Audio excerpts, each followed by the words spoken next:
não, porque houve problema de força maior com o colega que ele fará hoje. O problema motiva ali a nossa vontade, né? Então, realmente ele teve outro compromisso aí que não impossibilitou de estar aqui. Geralmente, quando nós somos convidados a vir aqui, por qualquer outra casa espírita, eu gosto sempre de já escolher um tema, claro, dentro da doutrina e fazer uma pesquisa em livros, na nova internet, para trazer algo a mais do que é aquilo que a gente vai passar para vocês. Então, como eu não tive tempo, porque a Vergezinha me ligou na quinta-feira, à noite. Tá bom, sexta, sábado e domingo, tem uns compromissos materiais também, então ficou um pouco complicado. Naqueles 3 dias você folgar uma palestra assim com mais clareza e tudo e trazer para vocês. Eu escolhi um tema aqui hoje, então não vai ser bem uma palestra, vai ser um estudo que eu vou fazer com vocês hoje sobre a Joana de Ângeles. Quem é a Joana de Ângeles? Ela é mentora de quem? Todos nós conhecemos, né, Divaldo Pereira Franco pela oratória dele. Em primeiro lugar, pelo trabalho que ele desenvolve, né, em Salvador, na Bahia, para a Mansão do Caminho, instituição que ele fundou em 1952, junto com o Nilson, seu fiel amigo Nilson, né, que já se encontra na espiritualidade, e também o conhecemos pela oratória dele. Quem aqui já participou alguma vez, ou participa assim, sempre do Congresso Espírita Estadual aqui em Goiás durante o Carnaval? Quem? Por favor, levanta a mão, por curiosidade. Poucas pessoas, né? Então, ele sempre vem, inclusive já confirmou presença no Congresso Espírita de 2017. Ele estará novamente aqui. E ele sempre faz, né, na segunda-feira à noite do Carnaval, ele sempre faz uma palestra aberta ao público, não só ao público do Congresso, mas ao público em geral. Faz uma palestra lá no Centro de Convenções, essa palestra é aberta a toda a população em geral, e na terça-feira, claro, ele faz o seminário, esse, claro, restrito aos frequentadores do Congresso. Então, ok, todos nós que já o conhecemos, já lemos algum livro dele e sabemos, né, da importância que ele tem dentro da doutrina espírita, dentro do movimento espírita, não só brasileiro, mas mundial. Já vi um palestrante que já visitou mais de 60 cidades, mais de 60 países pelo mundo afora. E divulga a doutrina espírita além de terras brasileiras. Bem, quem é esse espírito que eu acompanho aqui, que coordena as suas atividades mediúnicas desde a sua adolescência?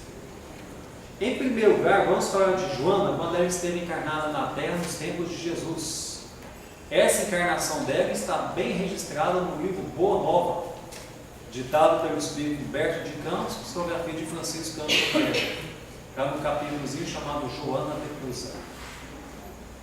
Nascida no ano 5 da era cristã e casada com Cusa, procurador de Herodes, o tetrarca, viveu suas primeiras provações, pois ele, Cusa, era contrário às mensagens de Jesus. Pessoas que serviam, né, o Herodes, não aceitava a doutrina do Cristo. Doente, foi curada por Jesus, tornando-se uma integrante do grupo de mulheres que seguiam o Mestre. Com seus recursos, apoiava Maria Madalena após a sua conversão, Susana e outras piedosas mulheres. Mais tarde, ficou viúva e dedicou-se a serviços domésticos para sustentar a si e ao filho. Esteve com elas no Calvário na crucificação de Jesus. Esteve no dia da Páscoa no sepulcro procurando Jesus, conforme está no Evangelho de Lucas, capítulo 24, versículo 10. Humberto de Campos, em psicografia de Francisco Cândido Xavier, na obra Boa Nova, também cita que Joana foi uma das mulheres que na Páscoa estiveram no sepulcro.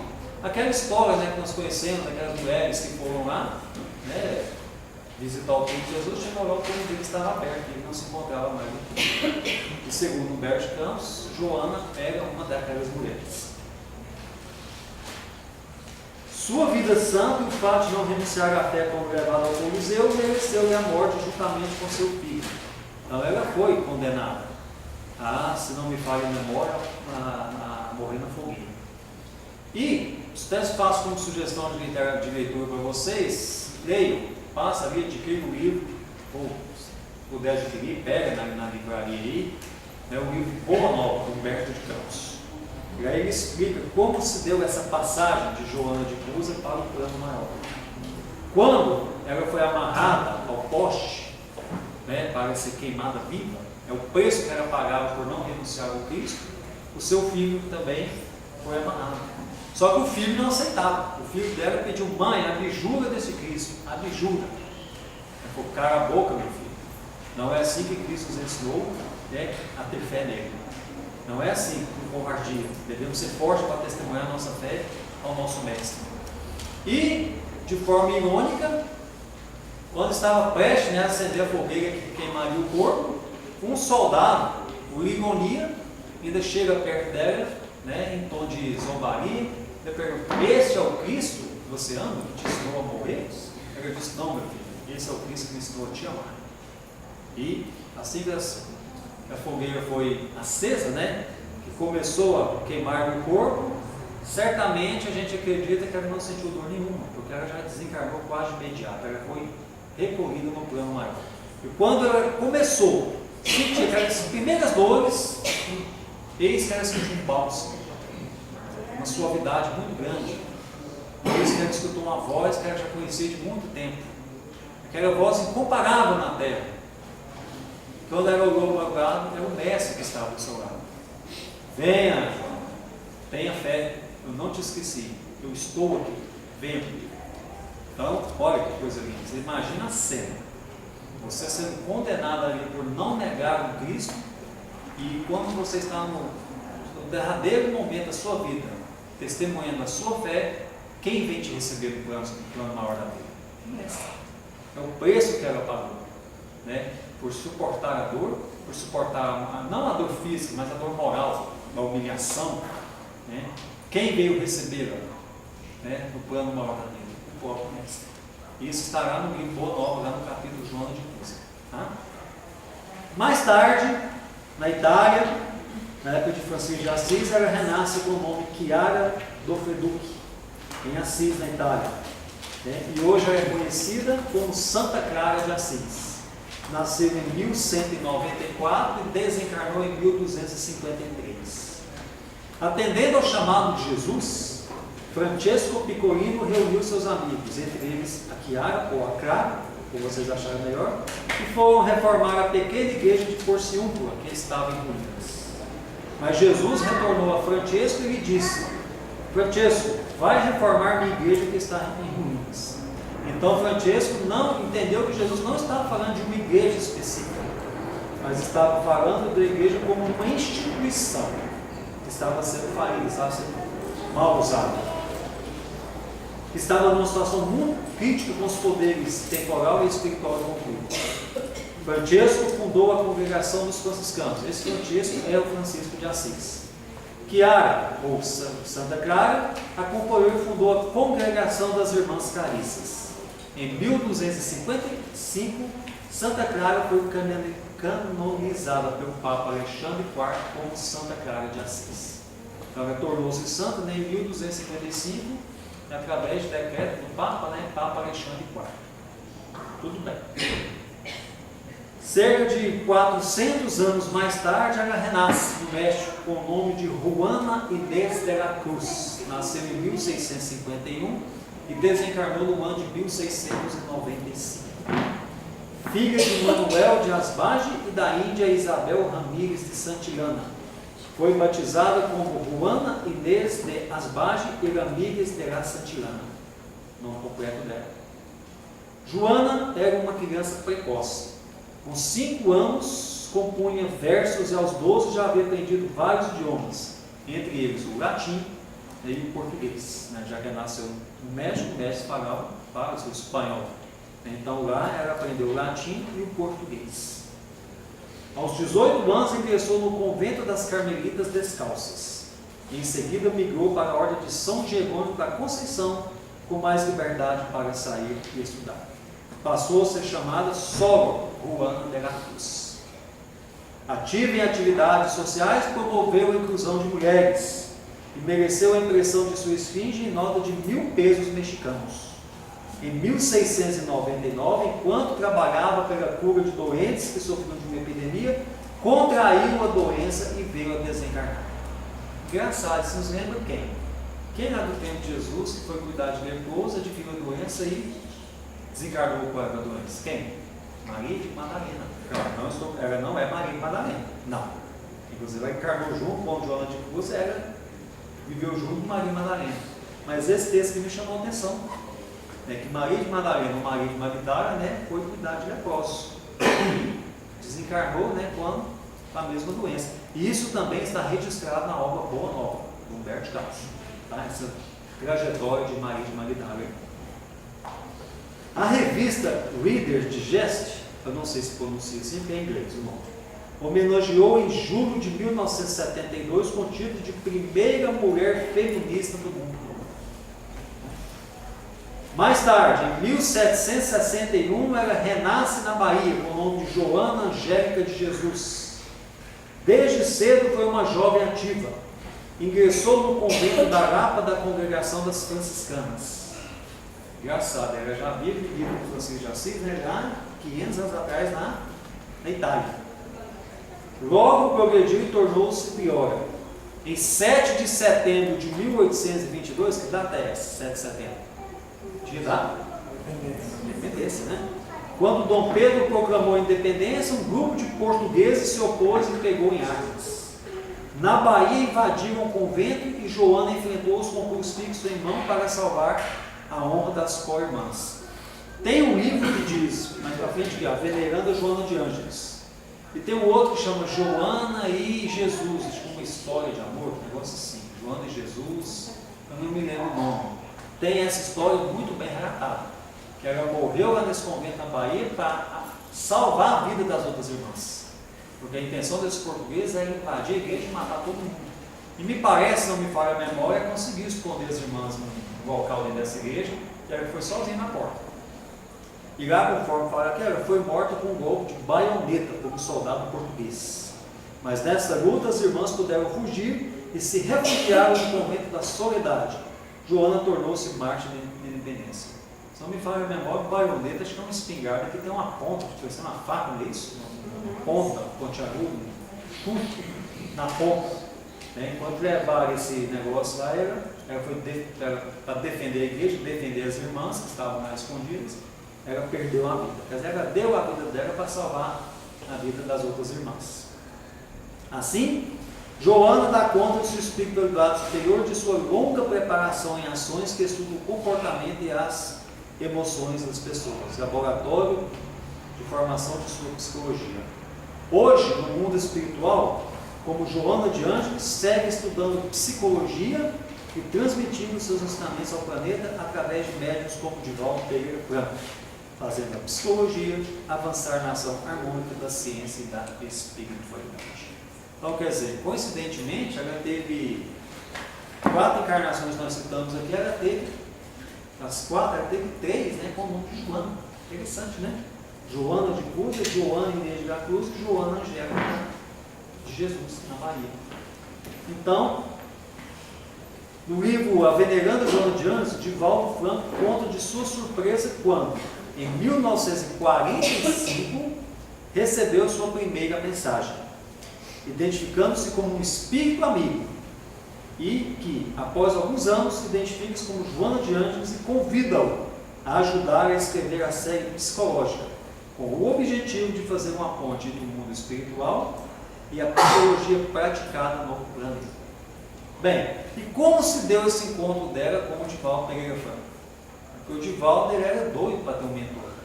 Ele contou essa história, se não me falha a memória, esse ano no congresso mesmo. Que ele queria um mentor com um nome bonito, como Chico, por exemplo, e aqui tem uma narrativa do Divaldo Franco muito interessante, por sinal. Diz ele, abre aspas: eu sempre vi uma claridade à minha volta, como um jato de luz, e uma doce voz que me falava: sou um espírito amigo e te quero muito bem. E nos momentos difíceis de minha adolescência, essa voz estava sempre lá para me ajudar. Quando adquiri consciência espírita, perguntei: você que fala é meu guia espiritual? E a resposta foi: não, pois guia espiritual é Jesus, assim como ele é o guia de toda a humanidade. Eu me recordo ainda que falei ao Espírito que gostaria de ter um guia para mim, e não um guia igual para todo mundo. Mas Jesus é o guia da humanidade. O Divaldo não queria um guia para a humanidade, e um guia para ele, só dele. O Espírito sorriu e disse-me: chama-me um Espírito amigo. Eu disse: e seu nome? Ela disse: não importa, Divaldo. Nomes são representações de personalidades. É melhor que você tenha um Espírito amigo sem nome do que um nome famoso que não seja seu amigo. E durante anos eu ouvi essa voz. Por volta do Sesc Centenário de Independência da Bahia, a voz me disse: se te apraz o nome, chama-me Joana de Ângeles. É um pseudônimo, pois em minha última encarnação na Terra, eu me chamei Joana Angélica de Jesus. Bem, esse relato aqui o Divaldo fez para o repórter aqui, e ele fez esse ano para nós também, que ele queria um guia só para ele, um livro, um nome bonito. Guia, ele até fala, parece, quando o nome dele era Joana, como Joana? Aí foi quando ela falou para ele: não se preocupe com nomes, preocupe com quem vai te acompanhar, o que eu tenho para fazer com você, através de você. Então, a Joana de Ângeles tornou-se conhecida para nós através, do acompanhamento, do empurrão que ela deu de Divaldo Franco, porque Divaldo não nasceu em berço espírita. Divaldo era católico de nascimento. Então ela o ajudou, talvez da mesma forma como o irmão fizeram com Chico, coordenando, direcionando as suas atividades mediúnicas, ela fez com seu pupilo também. Segundo Divaldo Franco, ela se prepara para reencarnar, para voltar ao planeta Terra. Não sei se vai trabalhar, em que área que vai trabalhar, se não me falha a memória, vai ser na área da educação, ou da poesia, não sei qual vai ser a atividade dela, mas ela se prepara, já está em preparação para voltar ao planeta, segundo ele mesmo disse, Divaldo Franco. E muitas pessoas perguntam: Divaldo, e quando ela voltar e você desencarnar, como é que é? Você que vai ser o mentor dela? Não, não tem nada dela. Vai voltar, ela deve ter outro espírito, com muito mais envergadura, muito mais conhecimento, para acompanhar a trajetória dela. Então, quando se deu o primeiro contato de Joana de Ângeles com a doutrina espírita? Alguém sabe? Ela foi um dos espíritos que trabalharam na codificação da doutrina espírita através de Allan Kardec. Ela tem duas lições aqui no Evangelho segundo o Espiritismo, só que ela não assinou na época Joana de Ângeles, nas duas lições, ela assinou um espírito amigo. São as seguintes: a lição no capítulo 6, no capítulo 9, item 6, a paciência. Então vamos abrir o Evangelho aqui e vamos ver o que ela nos fala aqui, capítulo 9, item 6. Como se chama o capítulo 9? Bem-aventurados aqueles que são brandos e pacíficos. O item 6 é a paciência. E aí escreveu aqui, um espírito amigo, Havre, 1862. E tem a segunda lição dela também, que é no capítulo 18. Dar-se-á aquele que tem. O capítulo 18 do Evangelho é intitulado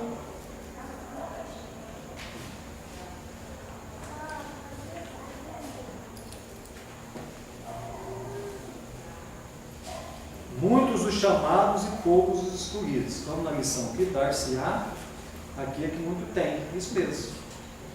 Um espírito amigo, Bordeaux, 1862. Então, são duas lições de Joana de Ângeles já participando da codificação da doutrina espírita na França, junto com Kardec. Os espíritos escolhidos, selecionados pela espiritualidade maior, para ajudar o codificador francês a esparramar as luzes do Consolador prometido na Terra. Por quê? Porque Jesus dizia isso. Jesus já veio falar disso há 2000 anos. Eu estou indo embora, e eu rogarei ao Pai, e o Pai enviará em meu nome o Consolador prometido. Aquele que fará coisas com vocês que eu não pude falar. O que fará com que vocês entendam o que eu disse e vocês entenderem. Que permanecerá eternamente com vocês. Então, o Consolador veio através da missão ímpar de Allan Kardec, coordenado, ajudado pela falante do Espírito da Verdade, com os Espíritos superiores escolhidos para essa tarefa, essa materialização do testamento de Jesus. Porque Jesus, há 2000 anos, havia falado de reencarnação, a humanidade não havia entendido. Jesus já havia falado que nós somos espíritos mortais. A humanidade não acreditou. Jesus já havia falado de vida em outras dimensões, né? Meu reino não é deste mundo. Muitas pessoas não entenderam. Jesus já havia falado de vida em outras dimensões quando ele disse: há muitas moradas na casa do Pai. Ninguém compreendeu. Então foi necessário que o Consolador viesse, né, para que aquilo ali fosse esclarecido de uma forma bem simples para a humanidade. E por que a doutrina espírita veio na França? Por que a doutrina espírita nasceu ali? Naquele período na França, século XIX, meados do século XIX, né? Na França se vivia essa época do iluminismo.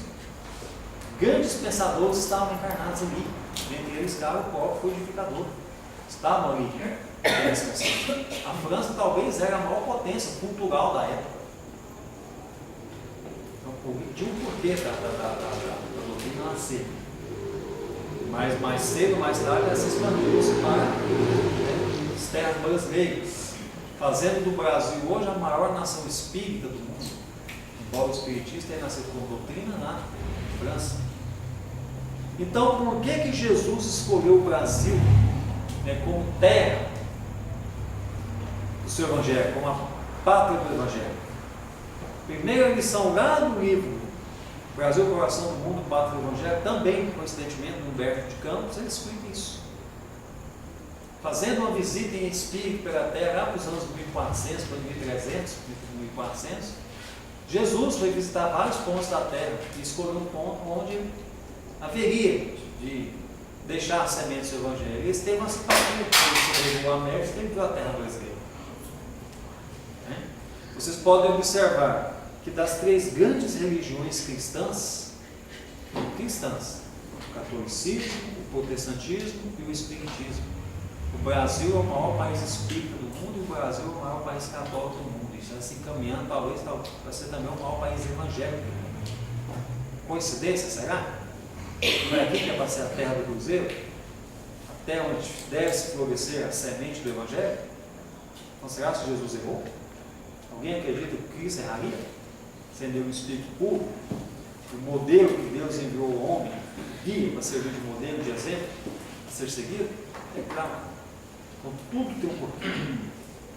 A doutrina espírita ela é lógica por isso. Ela explica toda a razão da ética, da moral, da ciência. Porque a doutrina espírita ela é ciência também.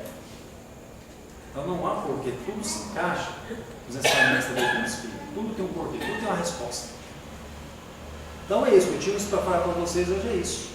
Esse espírito que trabalha, né, há vários anos, aí 70, 80 anos, quase 80 anos, quando o Divaldo Franco, transmitindo, através da psicografia, inúmeros livros que contribuem para o desenvolvimento moral, intelectual, não só do Brasil, como as obras dele já devem ter sido, né, traduzido para N línguas do Brasil afora.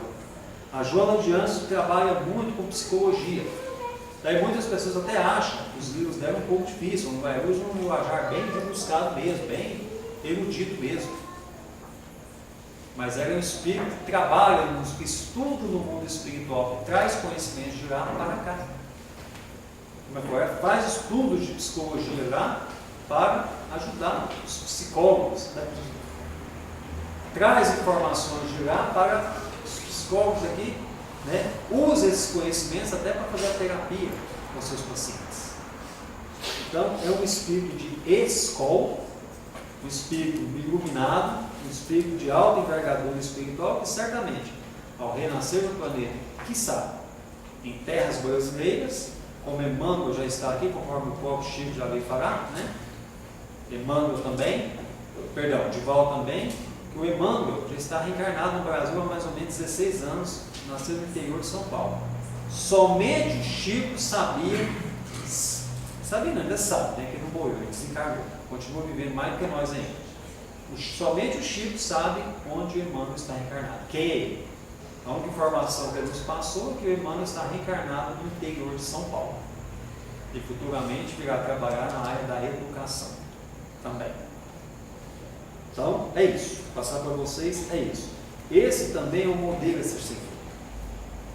Devemos aproveitar e abraçar os conhecimentos, os ensinos dos espíritos superiores, através de Divaldo Franco, através de Chico Xavier, através de Ivone Pereira, de outros médiuns que deram parte de sua vida, praticamente a vida inteira, como foi o Chico, 75 anos de mediunidade, 75 anos da vida dele, dos 92 que ele teve de vida aqui na Terra, 75 dedicados à causa da mediunidade, à causa do espiritismo, para fazer que aquilo que Kardec iniciou na França continuasse aqui no Brasil, florasse, florescesse aqui no Brasil, que é as duas leis.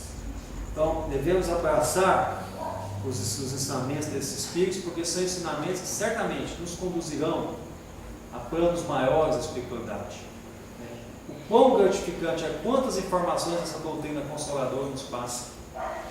É lógico, estamos caminhando passo a passo rumo à nossa felicidade, rumo à nossa evolução. Todos nós vamos chegar lá. Mas quanto é bom você saber que você nunca vai morrer. O cemitério não é o fim de nada, muito pelo contrário. Que no cemitério fica aquele corpo que não serve mais para nada. Tal qual uma roupa, você chega em casa, você tira, joga no cesto, ou suja, ou na máquina de lavar, aquele corpo também vai com um buraco, se transformar em outra matéria para servir de fonte para outros micro-organismos. E você, espírito eterno, imortal, vai voltar para a verdadeira vida, que é a vida do espírito. Porque na Terra nós somos passageiros. A verdadeira vida é a vida espiritual. Muitas das vezes nós falamos, fulano de tal partiu para a espiritual. Não, partiu para não vir para cá. Fulano, Deus, retorna para o mundo espiritual. Essa viagem dele aqui, toda viagem tem ida e volta. Estamos de ida. Amanhã estaremos voltando. Nós recebemos um dia no WhatsApp uma figurinha, um provérbio aborígene. Não é espírita, hein? Provérbio aborígene. Aborígene é a raça, não sei, uma raça, não sei se é selvagem, de índios, não faz a memória, da Austrália. Austrália ou da África, não me engano. Se estiver enganado, mas acho que é da Austrália mesmo. Nascemos aqui, a gente vem, passa um tempo aqui, aprende e depois voltamos para casa. Não foi o pensador espírita que falou isso, não. A gente vem, nasce aqui, passa um certo tempo aqui, observa, aprende e depois voltamos para casa. O que o autor dessa frase quis dizer com isso?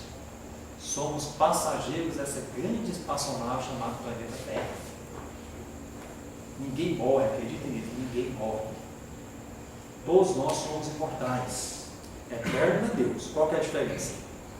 Deus é eterno, nós somos imortais. Eterno é que teve fim, não vai ter fim, mas não teve começo também. Nós tivemos o começo, ninguém sabe quando. Nós tivemos o começo, mas não teremos fim. Então somos espíritos imortais. O quão gratificante é quando você está num dia de vídeo, de sofrimento, você perde um ente querido, você abre uma obra de Emmanuel, uma obra de Clóvis Divaldo e lê uma mensagem consoladora. Meu filho, a sua mãe, o seu pai, a sua esposa, o seu esposo, o seu filho, ele apenas retornou e continua vivendo. Ele está tendo vida em abundância. Vocês não, nós aqui estamos limitados pela matéria. O espírito desencarnado não. Nós quisermos fazer uma viagem, temos que pegar o ônibus, o carro, o avião, o trem, o espírito desencarnado não. Ele está livre disso aqui, ó. Esse movimento é pelo pensamento. Eu quero estar no Rio de Janeiro, eu penso, estou lá, eu vou. Chego lá primeiro que vocês. A gente quer ir para São Paulo, quer fazer uma viagem internacional, tem que fazer a mala, para o aeroporto, comprar passagem, pega um voo aqui, desembarca em São Paulo para outro lugar, não é assim? Vai quantos dias? Quantas horas? 12, 13 horas. O espírito apenas pensa que está onde ele quiser. Quem assistiu o filme Nosso Lar? Por gentileza. Vocês se lembram bem daquela passagem lá na Lagoa, lá no Nosso Lar, quando a mãe de André Luiz está se despedindo dele? Porque vocês perceberam pelo livro, pelo filme, que a mãe dele está num plano maior. Que ela desceu para ver ele, viu? Foi? O que ela falou para ele? Meu filho, primeiro perguntou para o pai dele, como é que está meu pai? Seu pai está difícil, tem muita coisa para aprender. Ela falou para o pai dele, quer dizer que o pai dele está numa situação muito boa. Quanto a você, meu filho, quando quiser viver, pense, basta pensar. e eu venho até você. Foi o que eu acabei de falar? Basta você pensar. Eu venho até onde você está. Então, por que sofrer? Por que rebeldia? A amargura não precisa disso. Ela é a doutrina consolador, porque ela consola, é o consolador prometido. A doutrina espírita veio para nos mostrar quem somos, de onde viemos, o que estamos fazendo aqui, para onde vamos após a nossa passagem para cá. Somos espíritos do momento, em planeta de prova e expiação, caminhando para a regeneração. Já é alguma coisa. Das 5 escalas de mundos habitados, estamos de baixo para cima no segundo ainda, os primitivos, passamos por provas e expiações. Regeneração, mundos felizes e mundos divinos. Já estamos chegando aí talvez na metade do caminho. Tem muita coisa a percorrer. Então, a doutrina espírita mostra isso. Somos seres imortais, caminhando passo a passo, degrau a degrau, rumo a quê? A nossa verdadeira felicidade, que é a condição de espíritos puros. Vocês imaginam onde, dá para imaginar onde Jesus habita? No mundo com espírito da envergadura do Cristo, espírito puro, sem nenhuma mancha, estrela de primeira grandeza, construtor do planeta Terra. A ciência da Terra fala que o nosso planeta tem 4 bilhões e meio de anos, 5 bilhões. Jesus já era o espírito de primeira grandeza. Jesus participou da formação da Terra. Habita. Não tem como a gente, uma mente humana atrasada como a nossa, imaginar como é a moradia do Espírito ao Cristo. Quantos milhões de anos-luz ele está distante acima de nós aqui? Né? E ele veio aqui, não veio? Ele não desceu? Ele veio aqui? Ele é um anjo que se tornou homem para fazer os homens que se tornarem anjos, de forma grande espada. Jesus fará para a língua dos anjos, mas veio na terra fará a língua dos homens para nos ensinar. Jesus não nasceu em berço de ouro, como a gente sempre fala. Jesus nasceu no meio de pessoas simples, no meio de animais. Mostrando o que com isso? O caminho para Deus passa pela simplicidade, pela humildade. Ele, em hora alguma, ele esnobou a superioridade de muito pelo contrário. Certa feita, um jovem o chamou de bom mestre e falou assim: por que me chamais bom? Só Deus é. Mostrando para nós o que? Simplicidade e humildade. Que títulos são importantes quando estamos aqui. Quando passarmos por lado de lá, a minha graduação, minha pós-graduação, meu mestrado, meu doutorado, meu CP, meu PhD, vai tudo ficar aqui. Isso por lá já pouco importa. O que importa para nós do lado de lá é o quê? As nossas ações. Porque conforme Emmanuel nos ensina, as tuas ações positivas são o teu advogado em qualquer parte onde você estiver. Então, o nosso cartão deve estar recheado no plano espiritual. Nosso cartão de crédito deve estar recheado de ações positivas. Porque no outro lado da vida não interessa o que você foi na terra. O que interessa é o que você fez, o que nós fizemos em benefício dos outros. Quantas lágrimas enxugamos, quantas pessoas ajudamos, quantos presos visitamos, quantas famílias alimentamos. É isso que é importante. Eu chegar do outro lado, não, eu fui espírita na terra, fazer palestra. Isso é óbvio. Isso é pouco, isso é conversa fiada. A espiritualidade maior importa o quê? Nós fizemos.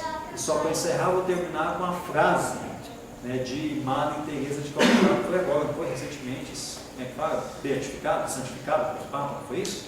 Foi santificado, né? Pelo Papa Francisco, né? As mãos que trabalham são mais santas do que os lábios que oram. Detalhe, Madre Teresa não é espírita. A hora que ele já falou. As mãos que trabalham são mais abençoadas, são mais santas do que os lábios que oram. Muita paz a todos. A gente vai ver uma palavra para a sequência.